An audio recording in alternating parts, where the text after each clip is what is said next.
Hey everybody, it's Mike Baird. If you're into drum stuff, or even if you're not into drum stuff, but you like good stories about the music business that I've been in, well, you've come to the right place. Welcome to another episode of Mikes Drum Cubby.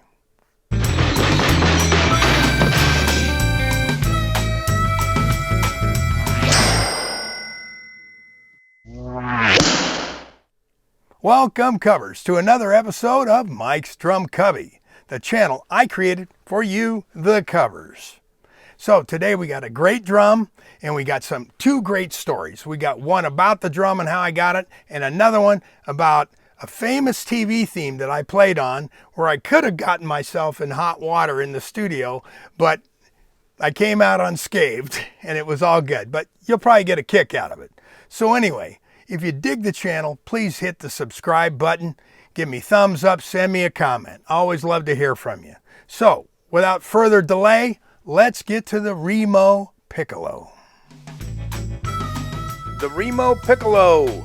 As you can see, it's a cool looking little drum. The finish is kind of I don't know, it's like a Jurassic Park kind of deal. I don't know what they called it, but I just thought it was cool when I had them make it for me. It's got a die cast tube, super nice. Nice little lug. Build quality of the drum is good. Simple throw off, nice little butt end. Anyway, it's made out of a material it's not typical for drums. It was a process that they called acousticon, which was basically wood fibers put into a mold, injected with resin, and then under pressure made this shell. So they were pretty durable shells. They're kind of like a fiberglass, except they're warmer sounding than fiberglass. Back in the day, Pearl made something like that. They called theirs phenolic. And today, Pearl is now making that shell again. It's got a cool little lug. Close-up of the throw-off. See, it's nice and simple. And then the butt end. Then the logo.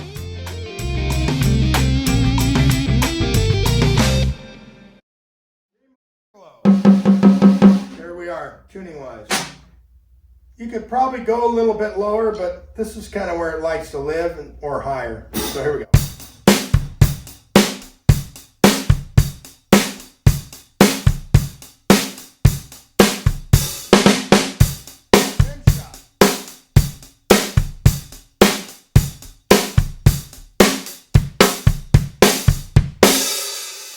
Remo Piccolo, you got it up there now.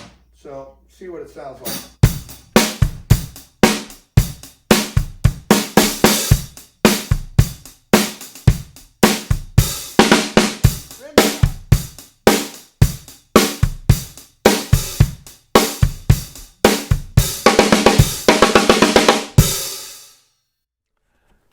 Okay, we're back. Would anybody like to guess the weight of this drum? 7 pounds, 11 ounces. I got a treat for you today. I got a performance, and I've been practicing, so bear with me here. Here we go. Here we go. Okay, hold on. Here we go.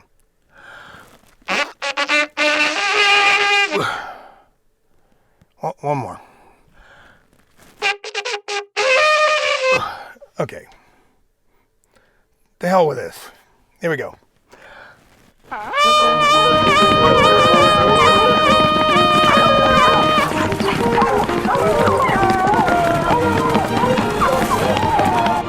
And there you have it. So, the story goes like this, how I got the drum. This came out of a collection, DeMarco Productions, Bob DeMarco's recording studio. I got this drum for his collection, and then I wound up with it, for myself. And I should have probably got a 6.5 by 14. And you can still find these drums, but they're harder and harder to find. They'll probably be in really good shape as far as the roundness goes because of how they're made. They don't really have the warping issues that a plied drum has because of the process and how they're made. And as I said, Pearl's now remaking their version of this type of thing, which was called phenolic. I think that's what they call it, is phenolic. But anyway, it's a similar type of process. The glues are probably, the resin's probably different now than maybe it was back then, because maybe EPA standards are more strict. I don't know.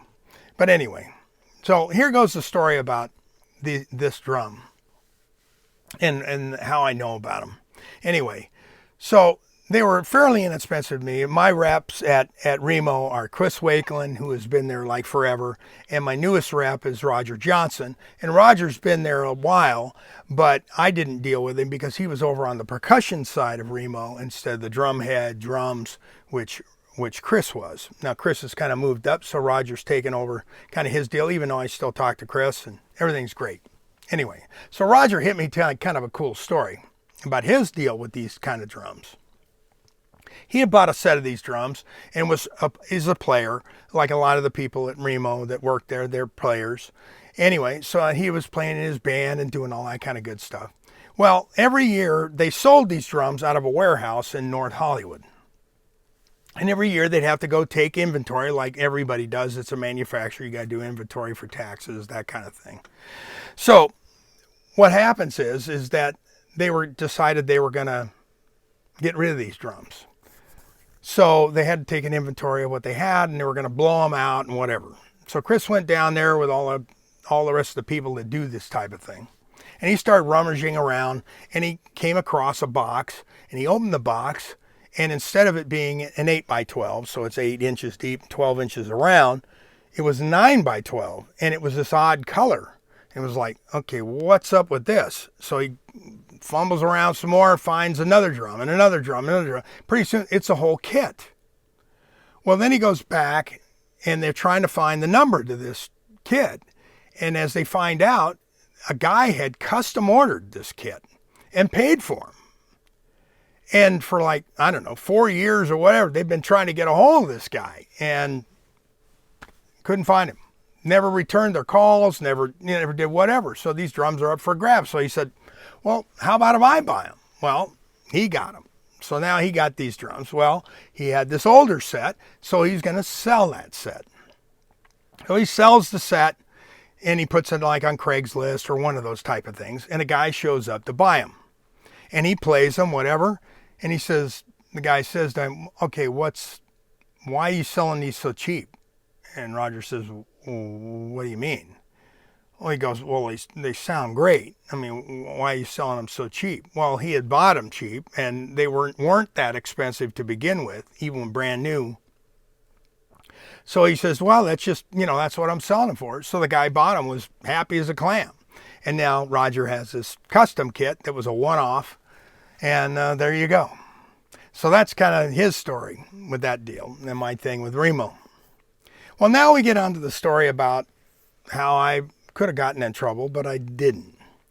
So back in the day, I did a lot of TV themes and did that type of stuff. And one of the composers I worked with was a guy named Charlie Fox. And he did like Love Boat, Laverne and Shirley. He did a bunch of themes, which I also played on the Laverne and Shirley first season theme of that TV show. But anyway, this was a brand new TV show, and they were doing it at a studio called TTG. No longer there anymore. But anyway, and I have some history there, which I'll share in the future episodes. But anyway, so I show up, and it's kind of it's an R&B band type thing, and I don't know what it is, but it's, Chuck Rainey and David T. Walker, and maybe Wah-Wah on guitars, both the two guitar players. So I know it's going to be kind of an R&B thing. He says, oh, it's a disco. It's kind of disco because disco was big.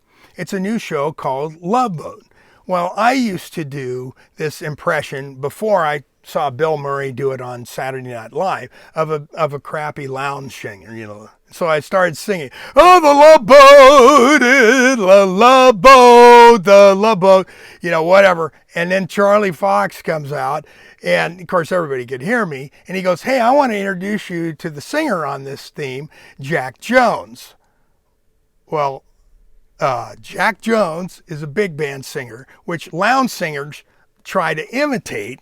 And so here I am doing a parody of like a bad Jack Jones. And it's like, now it's Jack Jones. It's like, wow. Everybody's like, oh, man. It was like, oh, crap. I'm like, oh, shit. And I'm like shaking his hand going, hey, Jack, how's it going? Hey, really nice to meet you. It's like, wow. And Charlie's just smiling, laughing, whatever. I don't know if Jack thought it was funny, but anyway, everybody else did at my expense.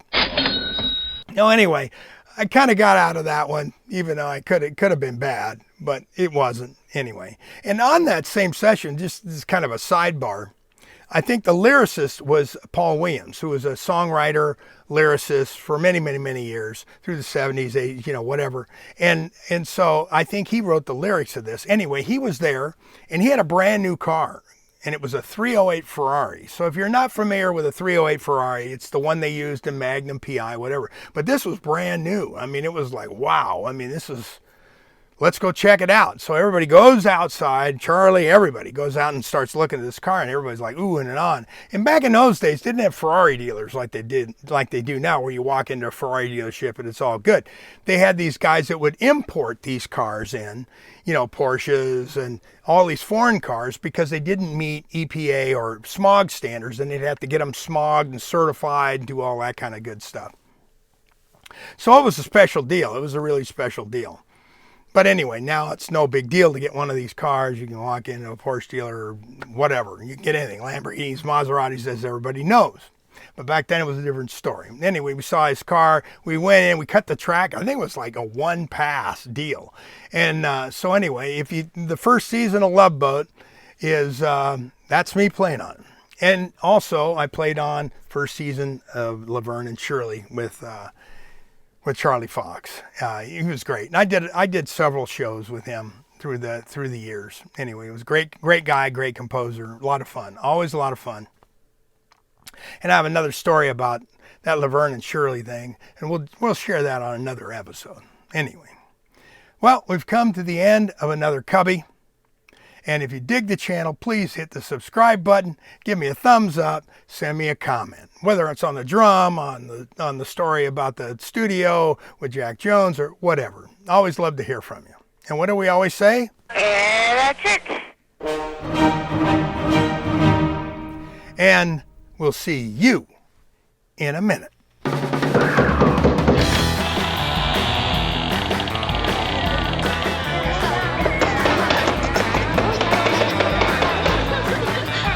Yeah?